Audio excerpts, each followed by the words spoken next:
The guy that I'm talking about is going to be in the Marvel Cinematic Universe soon, so why the heck not? Let's get right into him. How strong is he? He's actually pretty decent and cool character and very unique. And my boy Jon Snow from Game of Thrones is playing him in the Marvel Cinematic Universe, so I'm hyped for that. Black Knight is actually a nephew of the villainous Black Knight that went by the name of Nathan Garrett. Dane was summoned by his uncle when he was mortally wounded following a battle with Iron Man. With his last words, his uncle confessed to his life of crime and bid Dane to restore the honor of the Black Knight legacy. And this is how his power grid looks. No, I wasn't joking when I said Nathan Garrett fought Iron Man in the past. Different Black Knight.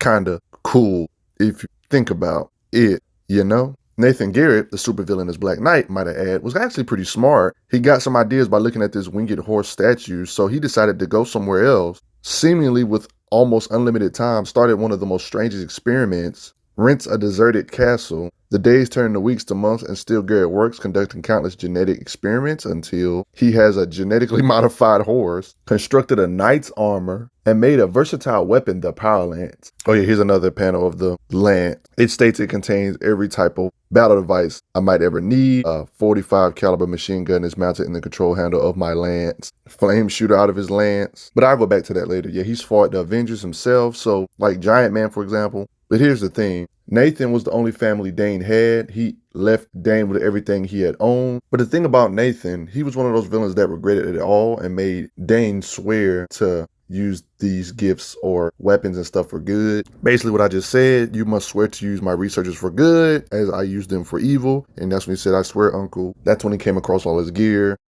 That's when he said the Black Knight shall live again. He even managed to create a second mutant winged stallion, much more swifter and powerful. And that's when he got dressed up as the Black Knight. Let's talk about this Ebony Blade. This blade is kind of one of those equalizer things. Whatever he lacks in strength, his blade or his gear can make up for it. Like I say in a lot of my Marvel videos, Black Knight is no exception to this. It may look normal, but looks can be deceiving. This Ebony Blade was a magical blade forged by Merlin and Sir Percy from the Starstone meteorite. It was enchanted to cut through any object, to prevent death of its wielder, and to deflect any magic. Did I mention he had to pass some tests when it comes to this Ebony Blade? Not anybody can wield it, only those that are worthy, kind of like on some Thor stuff. And if you aren't worthy, it will succumb you to a blood curse where you just get out of control rage wielding it. Even states here the blade has taken hold of them. Even those that are worthy, it will still attempt to bloodlust you. But you got to have strong will to counter it. Black Knights over the years have had strong wills. So in short, basically nobody's safe. Even Dane, even though he's the main Black Knight, it will still compel you to some degree. The blade wants blood.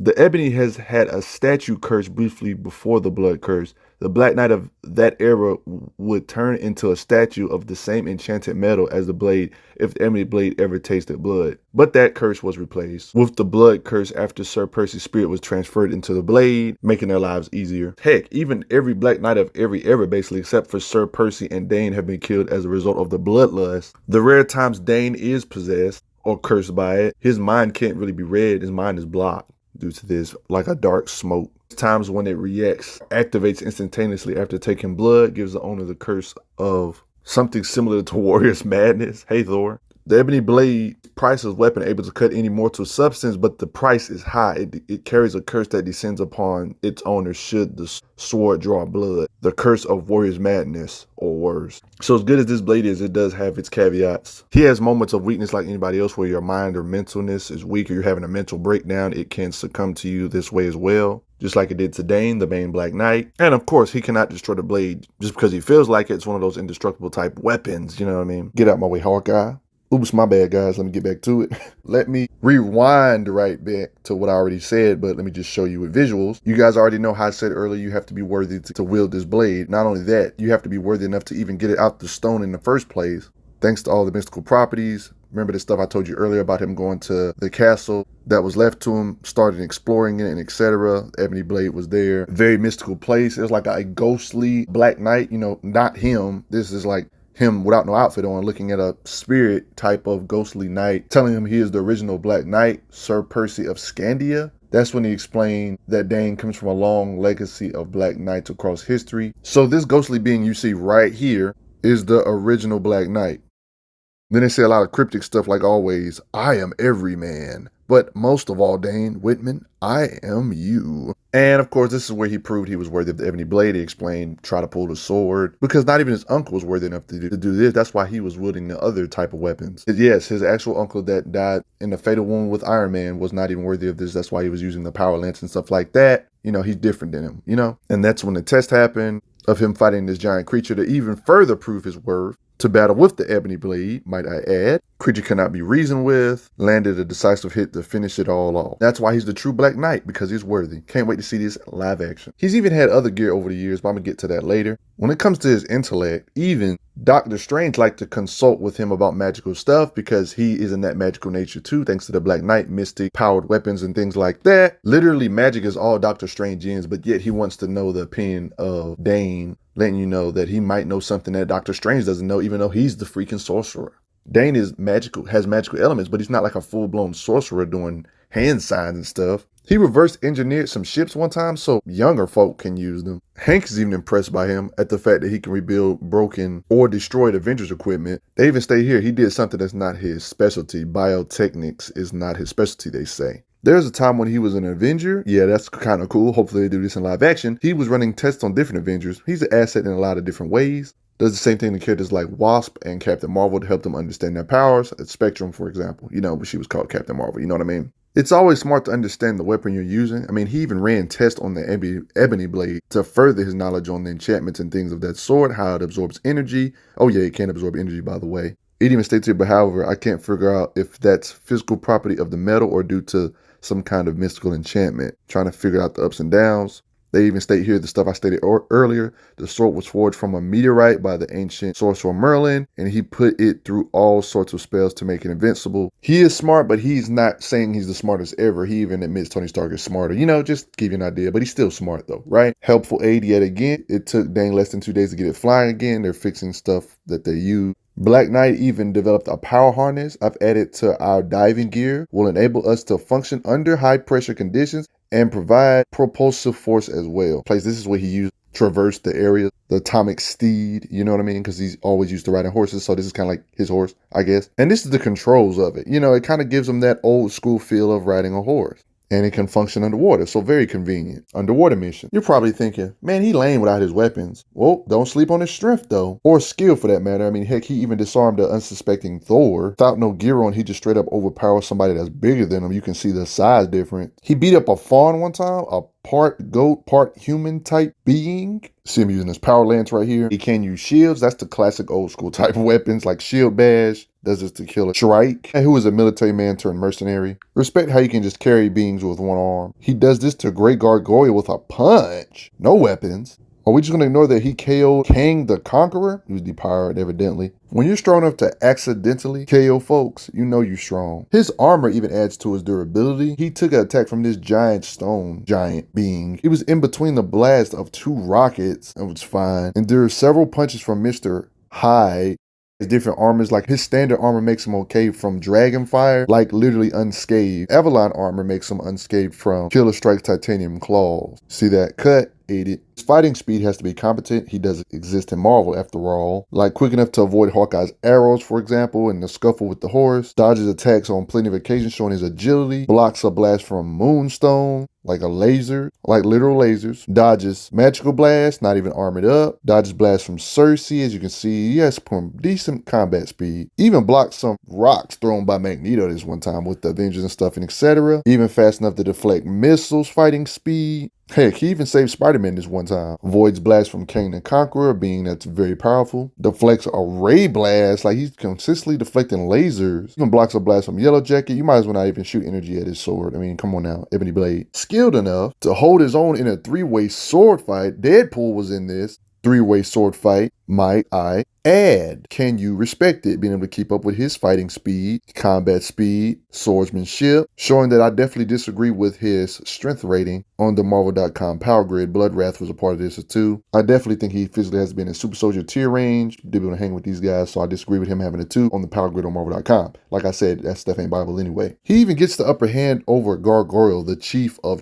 trolls. Let that sink in. He even impressed Hercules by taking on a weapon designed for Iron Man, but yet he's able to deflect these same cannons in a combat simulator. They even go as far as stating, what chance does a mere man with a sword stand against their might, but yet he's still doing decent work? Oh, you're a cute training robot. Let me dodge all your attacks and dispatch you, even though he's still criticizing himself, saying he could have done better. Look at that, jumping over him, dodging, fighting, and etc. Dracula's son even gives him props. He even states he was one of the greatest swordsmen of all time, but still only human. Respect to him. Characters physically leagues out of his tier are impressed by his skills with the sword. She confused him for cutting this rock and not getting much headway because she says he doesn't seem to be getting much work done with that sword, hacking away at that stone, but it doesn't seem like the bolt is budging. But that was not his intention. He said he was practicing a little swordsman precision. Object is to cleave the granite without disturbing it until it wants to be disturbed. And She-Hulk claps like, wow, impressive skills. There's a lot of time travel stuff going on with him. There was this time the curse led him to the 12th century, where I wasted 5 years of my life fighting in the Blood Crusades. Dun dun dun. Like most Avengers, he has training from Captain America. As stated here, he learned some agility and acrobatic tricks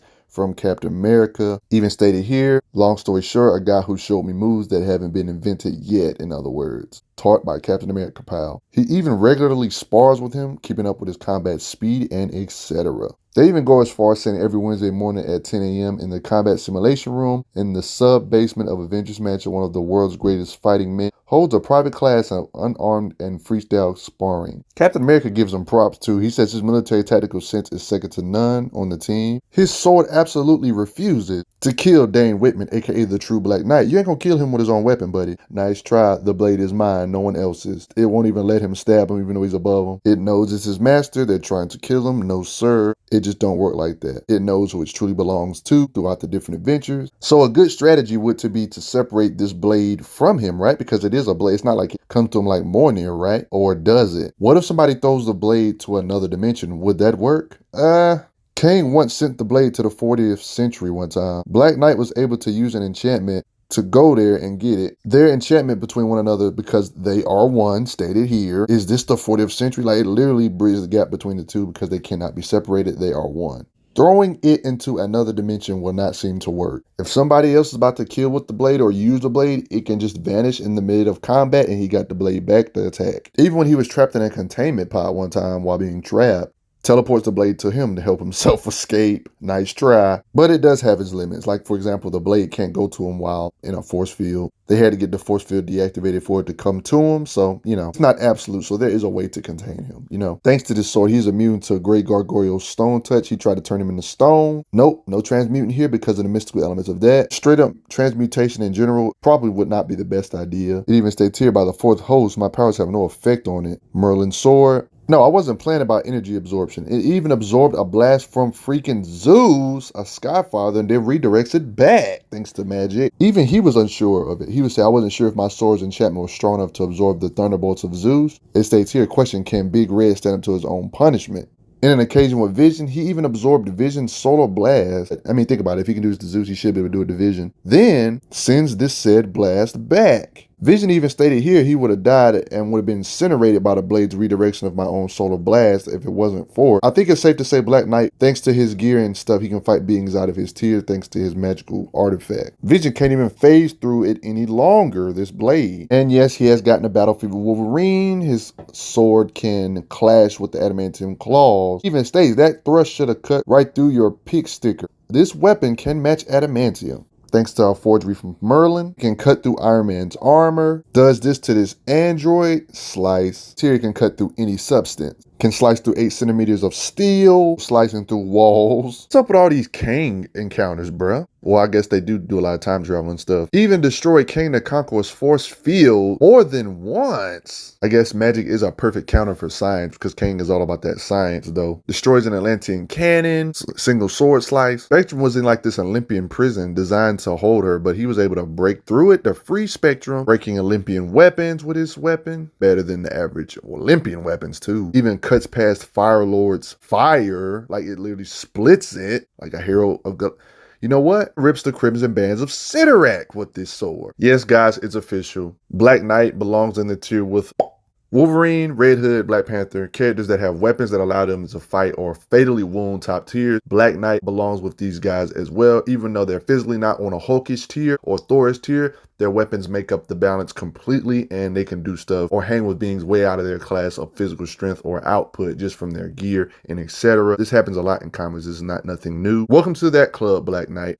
For those that don't know what I'm talking about, watch my Red Hood video. He has the all blades that allows him to face higher tiers, magical weapons that he can summon, construct type stuff. Yeah, watch that. You see what I'm talking about? I think it's too much evidence that he belongs there. You know, even Ares using such blade was able to kill a Titan with it, showing the power of the Ebony Blade even more. Cuts through Terminus. Even he's shocked at it. This big old being, some big old robot, they say. This armor of his looks tough enough to slam through a planet, but I've yet to see a metal that could resist my sword. He was able to cut it like that. You can see the size comparison of him too, showing the size doesn't really matter. It was able to pierce through a prison created by the Adaptoid with the power of the Cosmic Cube. As you can see, other characters are contained, even Spectrum. He was able to pierce it like that. It appears that this oversized ice cube is no exception to anything being sliced by this. This sword is able to cut a time ray. You know, this is a feat for the sword because even if the character is not necessarily using it, there was a wall that Doctor Strange called beyond comprehension and power, but yet the Ebony Blade can prevail through it. He shattered the wall like glass in one blinding swoop. He even cut through a sword that was created by the Beyonder. Are you... What? What? Yes, this same Beyonder. This is probably his best feat of all time. Like, how? Maybe Beyonder underestimated him and didn't put enough power in that sword he created. I mean, good lord.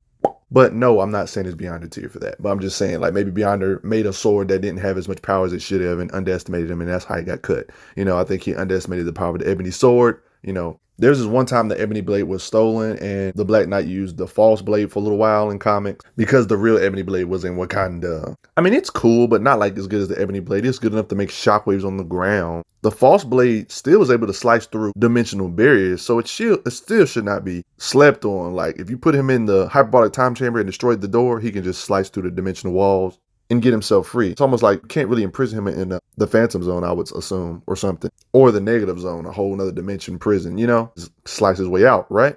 Interrupting a soccer game. Interrupting a sports game.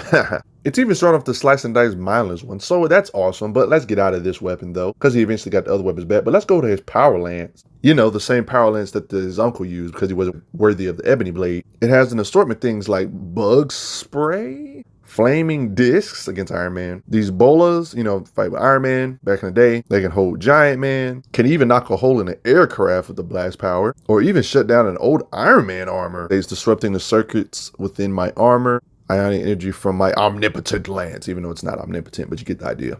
He has these power drainers in the power lance as well. Like, this power lance got a lot of tech in it. It literally drain his power from the suit, literally. Self-explanatory. Showed earlier, 45 caliber machine gun, has heat like I showed earlier, but this is a better shot of it. This torch is able to burn through all that through a 2 feet steel wall. And there's been a time where he took a break from the normal Ebony Blade. He literally got like a lightsaber type, like a beam made of light. He has lethal setting and a non-lethal setting for this photon sword. It works by attacking the nervous system while going through the body. It can even straight up just shoot out energy like in a continuous fashion, and occasion with the X-Men characters in Captain America and Storm. Somehow is able to reverse the polarity to make photon paralyzing punches. He basically put all the effects of the sword into his arm. It states here, just got to reverse my sword's energy field. Okay. They even state what I state all the time. The paralyzing effects should make up for our strength disparity. Whatever strength gap it is, it doesn't matter because it's kind of like a hacks. He's smart enough with prep to make a refraction field. It states here, didn't have time before to tell you about my sword's new refraction field. He can do this by knowing what type of energy you're trying to output. He can make an energy to counter it. There's a prep time type of preparation thing to be able to push you back, polar opposites type of thing. He's able to do this to the Kree Supreme Intelligence with the photon blade. Does this to Exodus, slicing and dicing. Destroys a huge training robot, slice, and even a smaller training robot, agility, combat speed, and etc. Heck, he even clashed with the Ebony Blade one time. This is where the Black Knights of two different centuries were fighting each other, so he's comparable to other Black Knights and stuff like that. He later on got some more gear, like a full-blown shield with a sword. He's always changing gear, don't ask. The Sword of Light and Shield of Night. These new weapons can absorb electrical blasts, which was stated to be 30,000 volts. Absorbs a blast like the shield is literally made to absorb it, as you can see there. He absorbs stuff with the shield and shoots it back with the sword. They kind of work in tandem. He absorbs and redirects an attack from Nitro.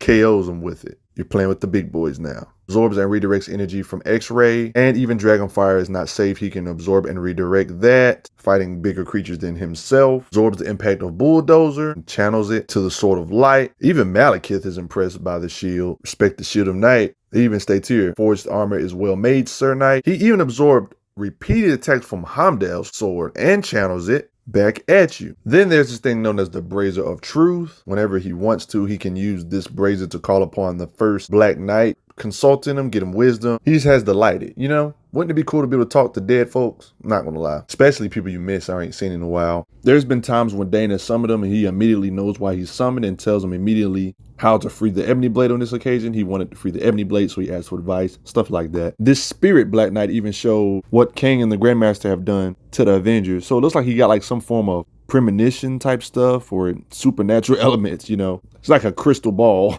He even showed Ares taking the Ebony Blade to Olympus this one time. Dang it, Ares, stop stealing people's blades. Oh, by the way, characters like Valkyrie have used the Ebony Blade before. That's a deadly combination. His noble steeds dodge an attack from Surtur. Very nimble in the air, dodging attacks from Surtur, his noble steeds. He even got another noble steed, black, looks epic. The Lady of the Lake bearing gifts again. This was during the time where he got that shield to another steed. This steed known as Strider is so bad that even Quicksilver blitzed Dane or Black Knight out of the battlefield, and his noble steed is like literally brings him back almost instantaneously. Evidently quick enough to intercept a sonic attack. Thanks, loyal steed. Keeps pace with a cargo plane flight. Keeps pace with his being known as Beetle. Flies through skyscraper windows unharmed, or buildings, skyscraper buildings, just flies through it. They even state here doesn't matter the environment. Neither land nor sea nor air shall be a barrier to him. It implied he doesn't need air. Thanks a lot, Lady of the Lake. No, there wasn't joking about the water thing. Even states here, this defies all rational scientific belief.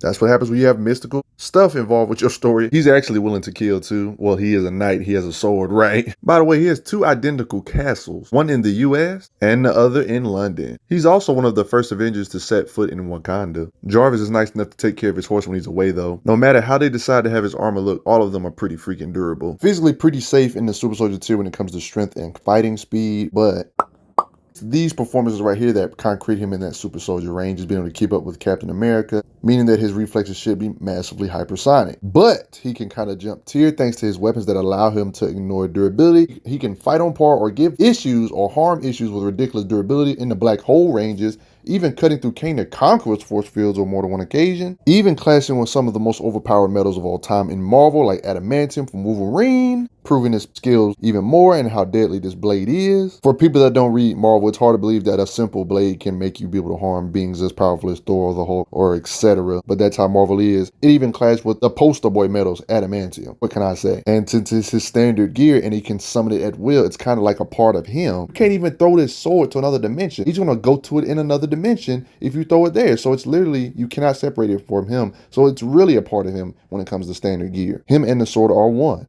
They even had the nerve to mention armor that looks like it could have drilled through a planet, but yet he was still able to cut through it despite the size difference, backing up even more. Thank you, mystical elements. Poor Skrulls, by the way. Get stabbed. I feel bad for him right here. Fresh jacket, though, in modern era. There was a Phoenix Force tournament. No, you're not dishearing that correctly. Literal Phoenix Force tournament. It teleported several Avengers along with other heroes and villains to the White Hot Room. Now these chosen champions are being empowered by the Phoenix Force and pitted against one another. And trials by combat determine the new host. Guys, literally look at this. Different beings with the Phoenix Force, a portion of it. That's how you know the Phoenix Force got a lot of power. It can spread out its power this many times to this many different contestants. And they still end up being powerhouses when possessed by the Phoenix Force. By the way, that's Black Knight. He was possessed by the Phoenix Force. He was probably at black hole level being here for sure. Hulkish, Thor-ish, you know what I mean? It's crazy thinking about these different characters getting powered up like such. This didn't last long though because he got disqualified from being in the tournament, you know. But hey, Black Knight's a beast. Respect him. Yes, the Black Knight appears in the famous King in Black event with Noel, of course, with the Ebony Blade. They even explain it here, the magical Ebony Blade, how powerful it is, and it comes with a terrible curse, an insatiable lust for violence and mayhem. Symbiotic beings these beings had to fight. Beautiful art, like usual, falls off and everything. Like, stop trying to make me kill people, sword. Can't you just be a regular sword and stop making me try to kill people, sword? And I like the Easter egg of all the different suits he's had over the years, different armors, using his sword to stabby stab, as you can see. They pretty much tell his origin yet again, just more proof of how his blade was forged and of the Starstone, have Demon Blood Merlin, seeking a warrior pure enough to endure thirst. So it only makes sense for Noel to want a sword like this. Intends to have the blade. This is a fun feat. How about the fact that he tried to summon his Ebony Blade back, and this guy that's next to him, sword, just kind of comes to him. And then they get in an argument like, give me my sword back. You can't just take my sword away. Shows fighting speed. Stop this symbiote mid-blitz during the Noel event. They explain that this sword right here is divine. Pretty much throughout this video, I pretty much explained how this blade is one of the most top tier weapons in Marvel, but it's even further proven because of the fact that Noel wants it. Anything that Noel wants has to have value, and Noel is a Skyfather plus tier being, messing up all our favorite heroes like even Sentry and Thor. So it just kind of lets you know. This is the same guy that created the sword, the All Black. So that just kind of lets you know. With the Ebony Blade, this little giant Noel construct, Black Knight was useful yet again at the last second, even though they thought he was going to be too scared, they didn't do anything, and they thought he wasn't going to be much use here because of all his dark deeds. Noel was playing with his head, talking about how dark he is and stuff. He was starting to be unsure of himself, but yeah, at the end, he did what he had to be a helpful aid in the end. It was just an avatar of Noel, though, by the way. He didn't actually kill the real Noel, of course not. But respect Black Knight. There's not many super soldier tiers that I feel like can rival Black Panther when it comes to just overall gearing, etc. I feel like Black Knight is one of those people thanks to the Ebony Blade and things like that. Both got like a little magic and science in them here and there, you know what I mean? But their fighting is a lot different. But hey, post your comments down below. Let me know what you all think. Did you know Black Knight was this strong? Did you know he has a sword that's comparable to vibranium and adamantium that can make him be able to harm our favorite top tiers like King the Conqueror, Thor, and the Hulk? I mean, heck, if you can break through King the Conqueror's force fields, you're definitely in those powerhouse tiers when it comes to just attack power, when it comes to weaponry and gear. Obviously, he's not physically on the level of Thor and Hulk. He can hurt them thanks to his gear, and only that. I haven't shown in this video of him cutting Hulk and Thor. It's heavily implied he could do it. Think about it. You know, he clashed with the adamantium claws of Wolverine, fighting apart Wolverine. He has combat speed comparable to Wolverine and Captain America, sparring with Captain America, and even he says his tactical genius is a beast. It just all adds up to it. Kang has some of the most advanced tech and he can cut through it. I'm just saying. Let me know what y'all think. Respect Black Knight. Hopefully we see some cool stuff from him in the Marvel Cinematic Universe.